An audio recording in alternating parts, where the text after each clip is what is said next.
Bawaria colony में आयोजित चौपाल कार्यक्रम में बोलते हुए जिलाधिकारी रविंद्र कुमार ने 5 वर्ष तक के बच्चों को शिक्षा देने एवं कुपोषण से बचाने हेतु अपील की।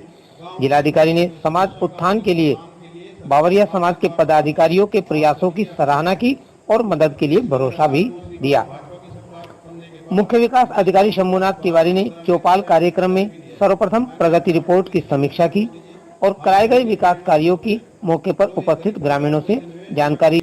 मुख्य विकास अधिकारी ने खराब हैंडपंप को तत्काल ठीक कराने, अमृत सरोवर का जल्दी निर्माण कराने और निर्माणाधीन गौशाला का विस्तार कर उसमें लगभग 150 तक आवारा गोवंश को रखने का भी निर्देश दिया। मुख्य विकास अधिकारी ने स्कूल, आंगनवाड़ी, सहायता समूह की महिलाओं, स्वास्थ्य महिलाओं से जानकारी लेकर उनकी समस्याओं का भी निराकरण किया।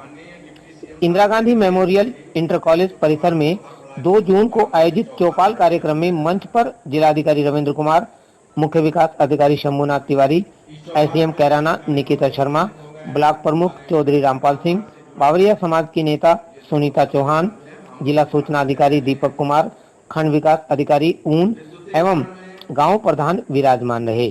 चौपाल कार्यक्रम के दौरान जन चेतना बावरिया समाज समिति के अध्यक्ष जीत राम द्वारा संचालित कार्यक्रम के अनुसार स्कूल के प्रतिभावान 15 छात्र छात्राओं को मंचासीन अधिकारियों ने प्रशस्ति पत्र एवं स्मृति चिन्ह देकर सम्मानित किया। स्कूल प्रबंधक एवं समिति के नेताओं ने भी मंचासीन अतिथियों को स्मृति चिन्ह देकर सम्मानित किया। आइए देखते हैं चौपाल कार्यक्रम की पूरी रिपोर्ट एवं सुनते हैं वक्ताओं की जुबानी। जिसमें बावरिया समुदाय की आबादी ज्यादा है और उसमें लगभग 13 राजस्व गांव भी हैं।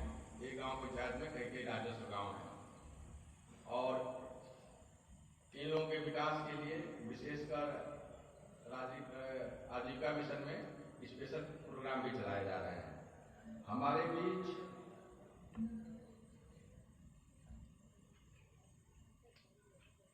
चौहान जी उपस्थित हैं, जो कुमारी सुनीता चौहान जी उपस्थित हैं, जो आप लोगों के बावरिया समुदाय का प्रतिनिधित्व करती हैं।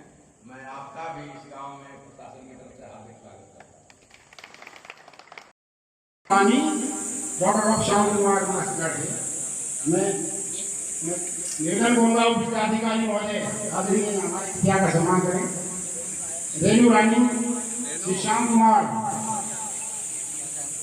आई नहीं मैम, चलिए तो रिपोर्ट कराने हैं तो उसे करा दो 3-4 दिन। और भारी है क्या रिपोर्ट जो क्या है एप्लीकेशन क्या जरूरत है? ये रोबोट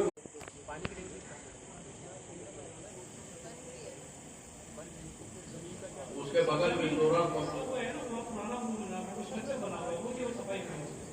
सफाई होनी है, जमीन की समस्या नहीं है ना। ठीक, फ्लैग पोस्टिंग के सारे काम होने चाहिए। नोट कर लेना डायरी में कि क्या क्या करना है और अगर कोई काम न संभव हो करना तो उसको एस्टीमेट में न शामिल किया जाए, उसका भुगतान न होने पर उतने का एस्टीमेट बनाया जितना काम संभव हो और उतने पर खर्च हो उतने। प्राथमिक विद्यालय इस गांव में 5 हैं। एक तो सिंगरा है, कोकसा है, एक प्राथमिक विद्यालय जाट फार्म अहमदगढ़ और खेड़ी जुनारदा। तो 4 बन गए, 4 तो चालू है कि निर्माणाधीन क्या है, नया बना है क्या? हाँ, खंड शिक्षा अधिकारी हैं यहाँ बीएसए, आपको मालूम है? नहीं, किसके थ्रू बन रहा है मात्र नहीं है नया। अच्छा, ये प्राइमरी स्कूल जो 19 पैरामीटर हैं, ये 5 स्कूल 4 तो नया बन रहा है। 4 19 पैरामीटर में कितने में काम हुआ है? मानते हैं कि ठीक शिक्षा हो रही है। आप बताइए, ये जो कौन थे आप बताइए, उनको आप संतुष्ट हैं? जैसे तो जो विकासशील गांव है, यहाँ के लोग ज्यादा शिक्षित हैं, हाँ, वो बात नहीं है। अच्छा, और सुधार की जरूरत है। सुधार की जरूरत है। अच्छा, ठीक है। यहाँ पे जो है जिनके बारे में बात उनमें औसतन बच्चों की अटेंडेंस कितनी रहती है? कम है। उसमें थोड़ा सा आप सबसे भी सहयोग चाहिए आप कोशिश करिए कि ज़्यादा से ज़्यादा बच्चों के अभिभावकों से, उनके पेरेंट्स से बात करके उनको प्रेरित किया जाए कि सभी बच्चे समय से सारी स्कूलों में आएँ। स्कूल में भेजें और स्कूल में 6 वर्ष से 14 वर्ष तक के बच्चे आते हैं और जी 3 से 6 वर्ष तक के बच्चे आंगनबाड़ी केंद्रों पर जाते हैं। सर ने एक कैराना का स्कूल देखा था, उसमें कक्षा 1 में एक अंतर पाया गया कि जो बच्चे आंगनबाड़ी से होकर कक्षा 1 में आए थे वो तो थोड़ा बहुत गिनती और पहाड़ा बता दे रहे हैं और जो बच्चे सीधे आए थे वो थोड़ा कमजोर थे उन आंगनबाड़ी के बच्चों की अपेक्षा। तो पहला काम यह है कि हम आंगनबाड़ी में बच्चों को भेजें, उसमें कुछ गिनती पहाड़ा और शुरुआती ज्ञान हो जाता है, उसको पूर्व पाठशाला कहते भी हैं, प्री एजुकेशन आंगनबाड़ी को कहते हैं।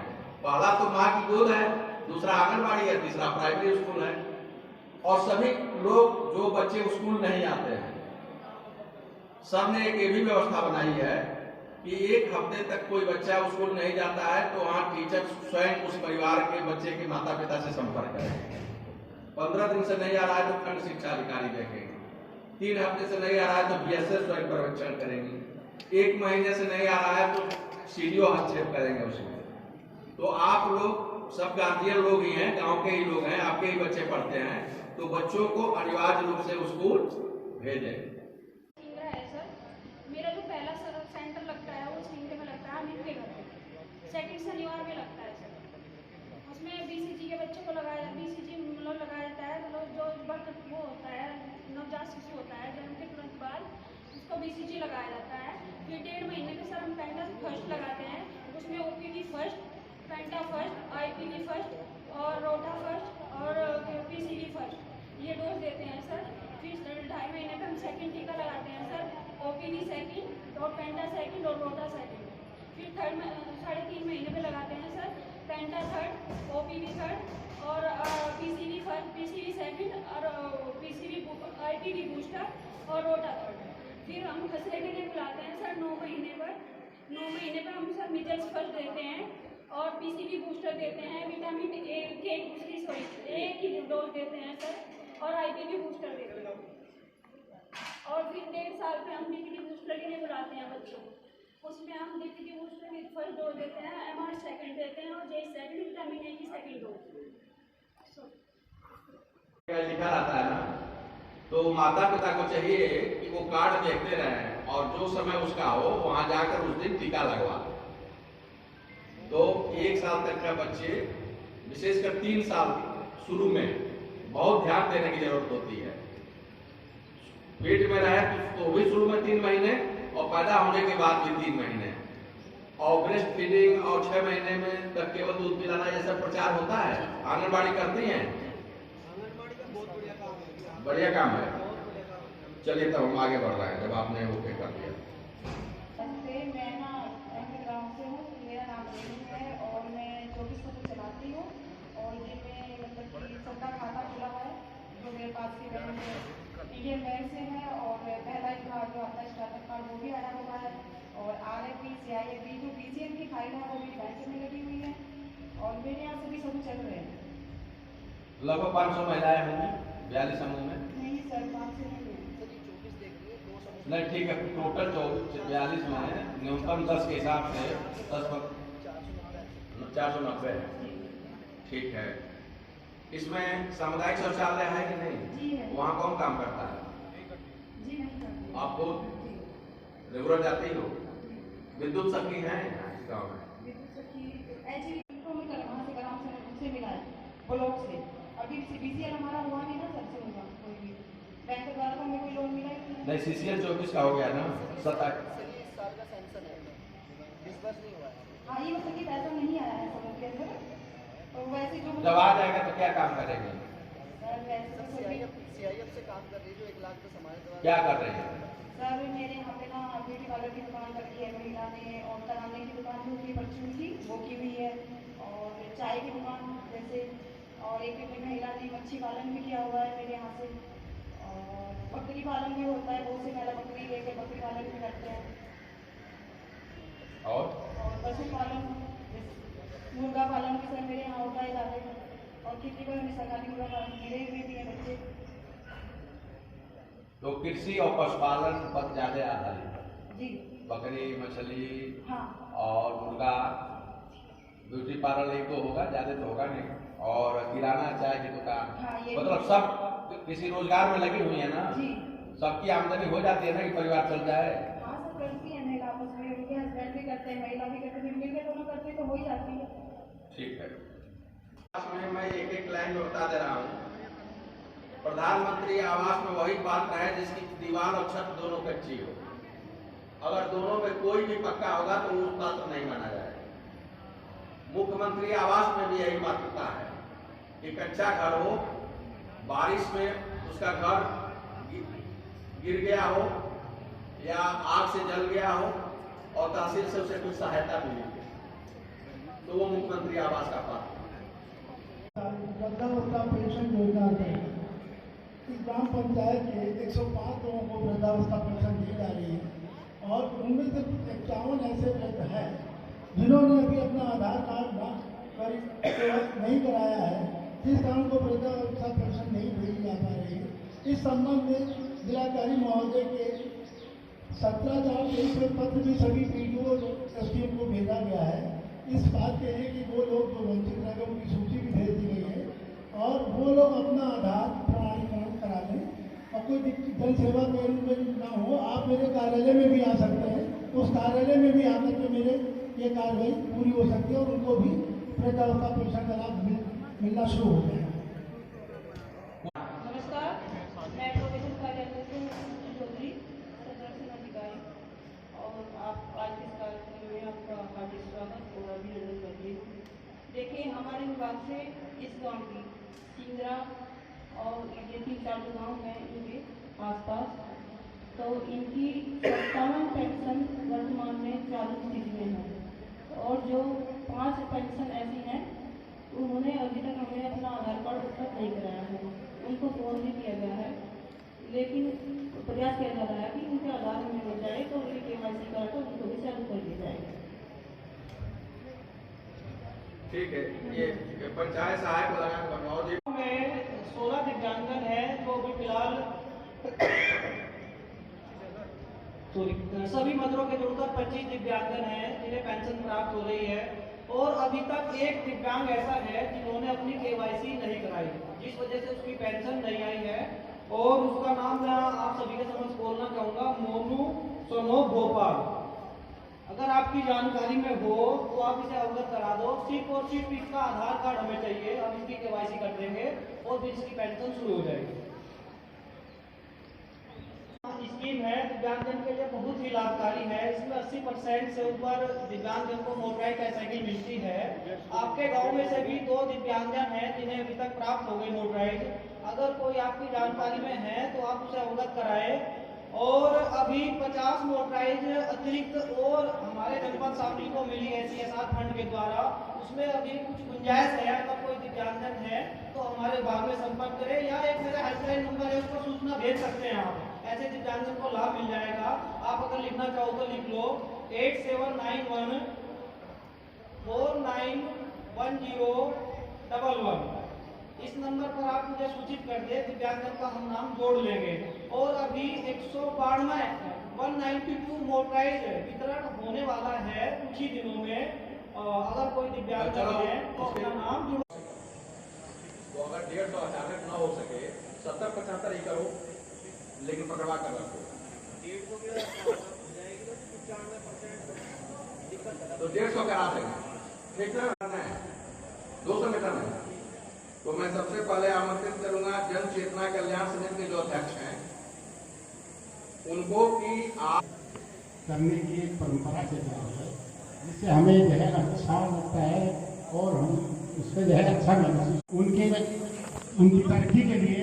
और आप 2-3 बार जो है, एक बार प्रधानमंत्री जी से उनकी समस्याओं को उठाने के लिए आप मिली हैं, राष्ट्रपति जी से मिली हैं, मुर्मू वर्तमान में जो हमारे राष्ट्रपति उनसे भी मिली हैं और उन पर कार्य भी चल रहा है। तो ये इन्होंने आजीवन इन्होंने विवाह भी नहीं किया, कुमारी रहकर पूरे समाज की, पूरे भारत के लोगों की आवाज़ उठा रही है। मैं सभी लोगों से निवेदन करूंगा कि उनके लिए स्वागत करें। मैं निजा कुमार चाहूँगा तो ये मैं इनको भी आप 10 मिनट का समय दीजिएगा। हमारी बात रखने वाले हैं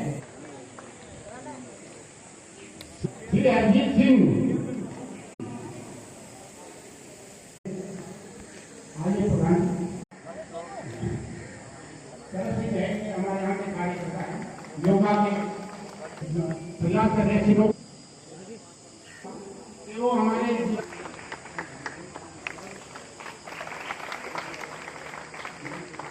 बच्चे जो है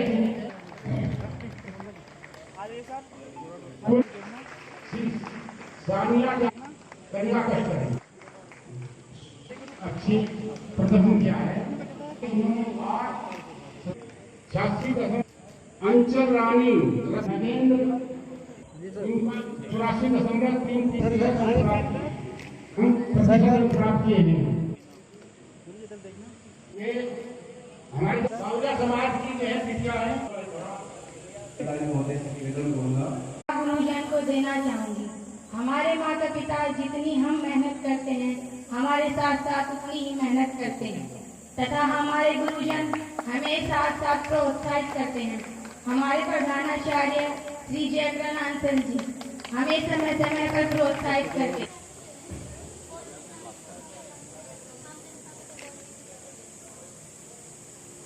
वहाँ पर इतना पानी भरा हुआ है। ये बिरालिन वाला स्कूल है ना, ये रास्ते वाला बिल्कुल लिखी हुई है और एक शमशान घाट है बिल्कुल वहाँ पर इतना धूप जमा हुआ है। ये प्रधानाचार्य कुछ भी नहीं करते हमारे प्रधान। हाँ धूप इतना जमा हुआ है, एप्लीकेशन में लिखा हुआ है। आप अपना आवेदन कीजिए, वो साथ में जमा कर दें।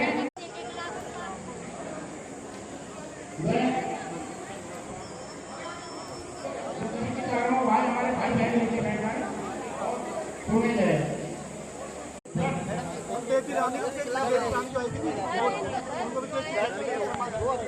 हो जाएगा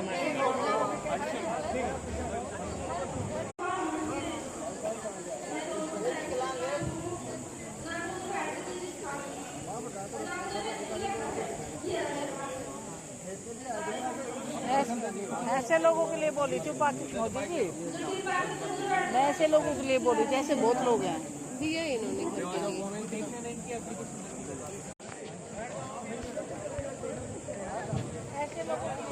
आप लोग बैठते हैं केवल 10-15 मिनट का समय और लेंगे हम, केवल 10 मिनट का। देख लेना एक बार इनको क्या आप बैठ जाइए।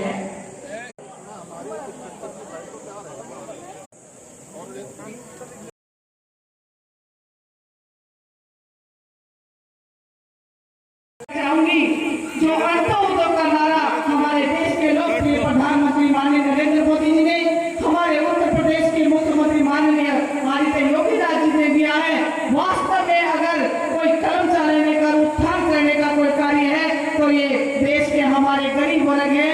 आज घुमंतु और विमुक्त जातियां हैं, उसमें बावरिया समाज वर्षों से हमारी स्वदेशी सरकार और पहले इंग्लिश हुकूमत के अंग्रेज हुकूमत से प्रताड़ित इन लोगों ने जैसे अपना जीवन जिया है, मैं आपको बताना चाहूंगी पशु से भी नीचे जीवन जिया है।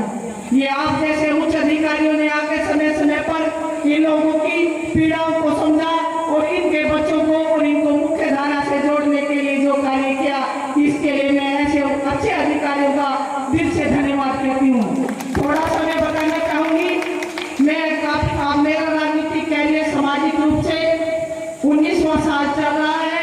मैं पोस्ट ग्रेजुएट हूँ और इन समाजों के दर्द को समझते हुए मैं माननीय निवर्तमान माननीय महामहिम रामनाथ कोविंद जी से 17 जून को मिलकर इनके लिए राजनीतिक हिस्सेदारी में देश में अलग से इनका मंत्रालय हो, इनका आयोग हो, क्योंकि इनकी समस्याएं अन्य समाजों से हटकर बड़ी ही पीड़ादायक है।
भेजिए और जो जिला सदर पर होने वाली है उनको प्राथमिकता देते हुए उनको करने का कार्य किए, क्योंकि ये वर्ग बहुत ही एक ऐसे दौर से अधिकारियों के मनोबल बढ़ाने के लिए मैं ये कार्य करूंगी।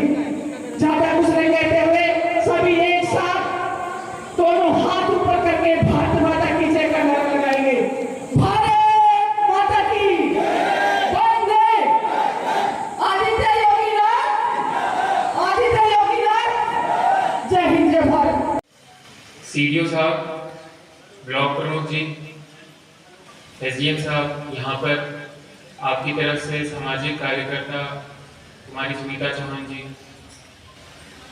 गांव की तरफ से जितने भी सामाजिक संगठन हैं और अन्य उपस्थित यहाँ पे सभी लोग, मैं सबसे पहले तो कहना चाहूँगा कि मुझे बहुत अच्छा लगा आज आपके गांव में आके, आप सबसे बात हुई, गांव में क्या क्या काम किए जा रहे हैं राज्य सरकार द्वारा उस पर चर्चा हुई, आपको क्या क्या समस्याएं आ रही हैं उन कार्यक्रमों से संबंधित, या फिर क्या आपकी मांगे हैं, आपने भी अपनी मांगे आगे रखी। ये जो संवाद आज शुरू हुआ है, मैं उम्मीद करता हूं कि ये सिर्फ एक ग्राम चौपाल के आयोजन तक ही सीमित नहीं रह जाएगा, बल्कि ग्राम ब्लॉक स्तर पे और जरूरत पड़े तो जनपद स्तर पे भी इस तरीके से संवाद चलता रहे, ताकि जो भी हमारे बीच में वार्ता हुई है, जो भी हमने समस्याओं का समाधान निकालने का प्रयास कर रहे हैं, वो प्रयास निरंतर चलता रहे। एक मुख्य थीम जिस पर हम सब ने बात की वो थी कि किस तरीके से लोगों को समाज की मुख्य धारा में जोड़ा जाए और यह सुनिश्चित किया जाए कि वो वहीं पे रहे। इसके संबंध में मैं आप सबसे एक निवेदन करता हूँ कि आप बच्चों की शिक्षा पे और स्वास्थ्य पे बहुत ज़्यादा ध्यान रखिए।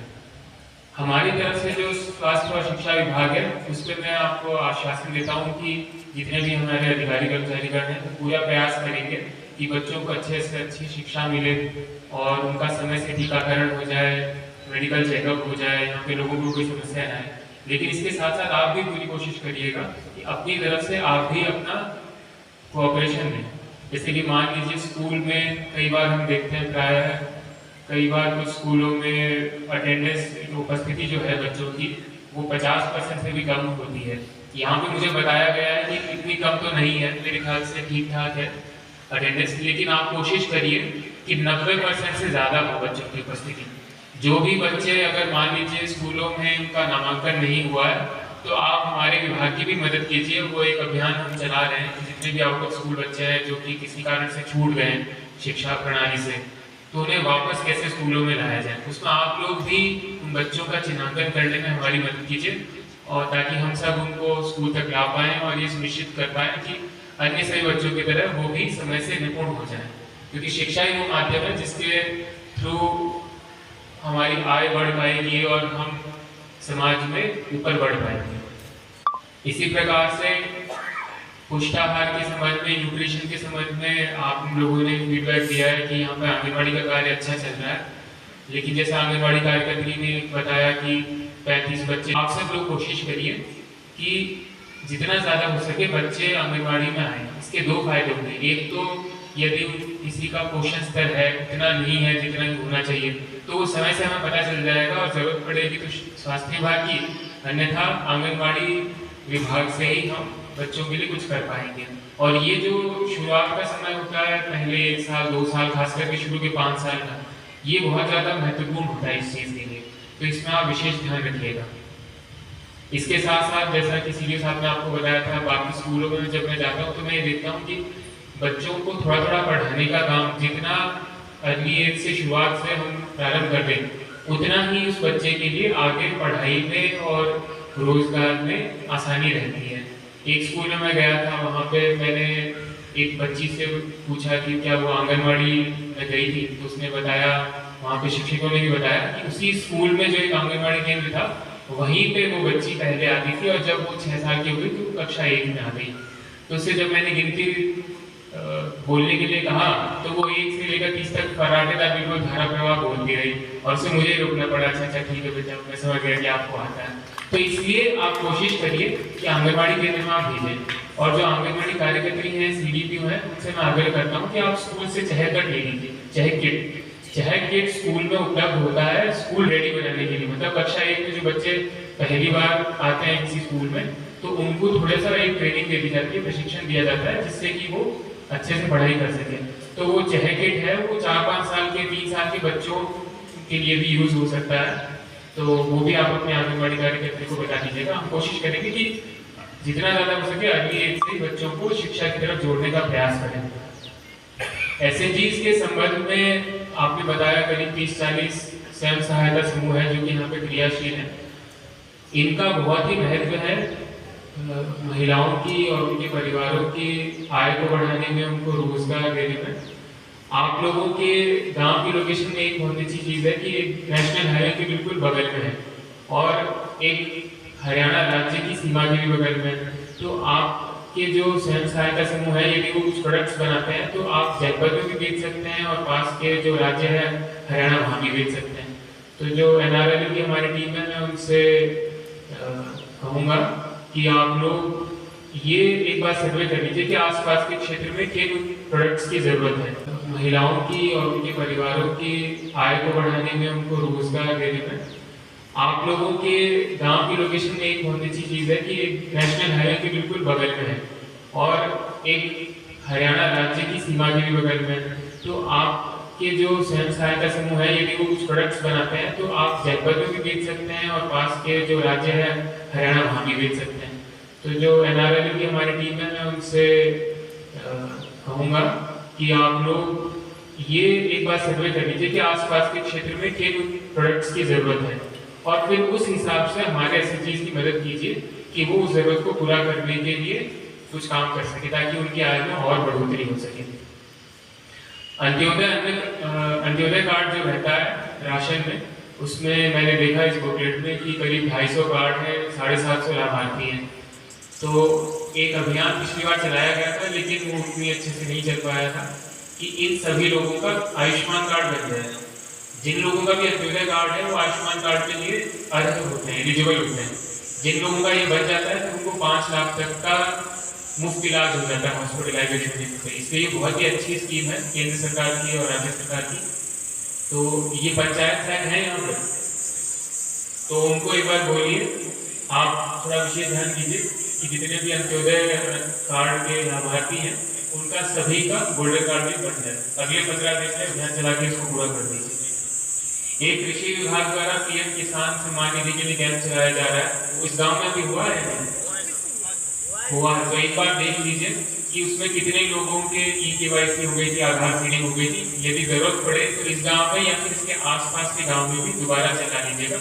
उसमें हम कोशिश करते हैं कि लेखपाल भी रहे ताकि खतौनी में की देखिए जाए, खतौनी का सत्यापन हो जाए।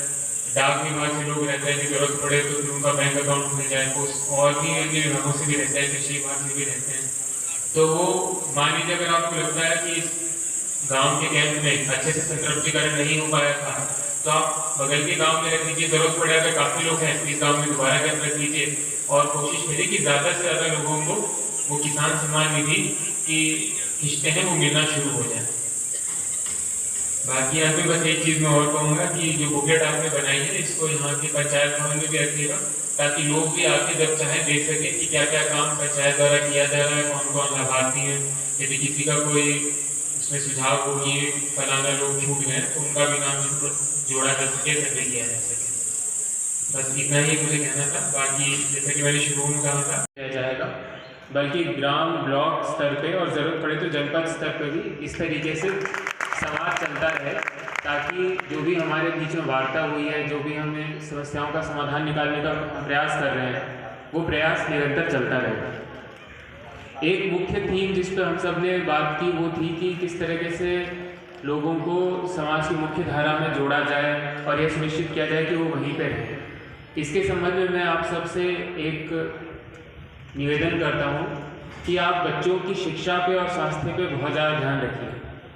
हमारी तरफ से जो स्वास्थ्य और शिक्षा विभाग है उस पर मैं आपको आश्वासन देता हूँ कि जितने भी हमारे अधिकारी कर्मचारीगण हैं वो पूरा प्रयास करेंगे कि बच्चों को अच्छे से अच्छी शिक्षा मिले और उनका समय से टीकाकरण हो जाए, मेडिकल चेकअप हो जाए, यहाँ पे लोगों को कोई समस्या ना आए। लेकिन इसके साथ साथ आप भी पूरी कोशिश करिएगा कि अपनी तरफ से आप भी अपना कोऑपरेशन दें।